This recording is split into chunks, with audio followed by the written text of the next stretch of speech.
Je crois que notre rôle, il est multiple. D'abord, on est un acteur transporteur très connu du chemin de fer. Ensuite, on a la volonté d'alimenter ce mode ferroviaire par tous les autres modes. Et on veut par exemple créer le covoiturage de courte distance, de proximité, qui n'existe pas aujourd'hui. Et donc on a aussi vocation à être un acteur de la mobilité sur des modes plus légers. Et puis enfin, il y a les hubs, que sont les gares, qui doivent être des endroits d'accueil pour ces modes légers, de façon à alimenter le mode lourd qui est le ferroviaire, mais aussi pour permettre ce coworking, par exemple, ces services nouveaux qu'on veut offrir à nos clients dans les gares pour leur éviter une mobilité inutile. Pour nous, c'est un challenge absolument majeur parce qu'il s'agit à la fois de gérer des foules, du mass transit, ce qu'on appelle le mass transit, mais aussi de gérer les individualités au sein de ces foules. Et ça ne peut passer que par cette intelligence de la mobilité. Et la déclinaison de cette intelligence de la mobilité, c'est à la fois l'intermodalité, la multimodalité, l'agencement de l'ensemble des modes, mais ça peut être aussi quelque chose que je trouve absolument passionnant, qui est la mobilité évitée, ce qui n'est pas une évidence pour un transporteur, mais il va s'agir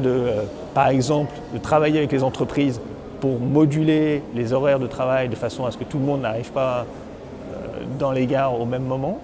Ça va être aussi le fait de lutter contre ce que j'appelle le parcours en Z, qui est le parcours qu'un voyageur classique va faire avant d'arriver à la gare. Il va partir de chez lui, il va aller ensuite à la crèche pour emmener son enfant, puis après il va aller à la poste pour retirer un colis, et enfin il va arriver à la gare. Et si au lieu de ce Z, il peut faire une ligne droite et donc trouver à la gare la crèche et la conciergerie qui lui permet d'éviter ce parcours en Z, c'est de la mobilité évitée intelligente.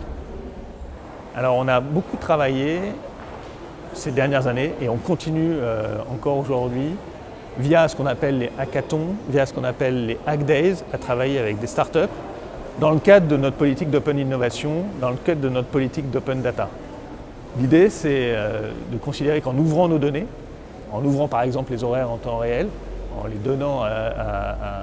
en accès en particulier par exemple à des startups, ce sont ces startups qui vont avoir les idées de création de nouveaux services pour nos clients. Et par exemple, on a créé l'année dernière une application qui s'appelle Tranquillien à partir de crowdsourcing, et donc un travail de start-up qui a permis de créer cette application qui aujourd'hui donne la possibilité à nos clients de savoir où sont les trains, quels sont les trains les plus chargés et quelles sont les voitures dans les trains les plus chargées. Je crois que la Smart City, c'est le mot intelligent qui est extrêmement important et qui peut aller dans beaucoup de directions. Il y a évidemment la direction digitale, parce que l'outil digital aujourd'hui, il nous permet de mettre dans la poche de l'ensemble des habitants de la Smart City les outils qui vont lui permettre de vivre la ville totalement différemment et de la vivre différemment par rapport à un jour donné où il va travailler, par rapport à un jour où il va être en loisir, et donc utiliser en particulier les transports de façon extrêmement intelligente.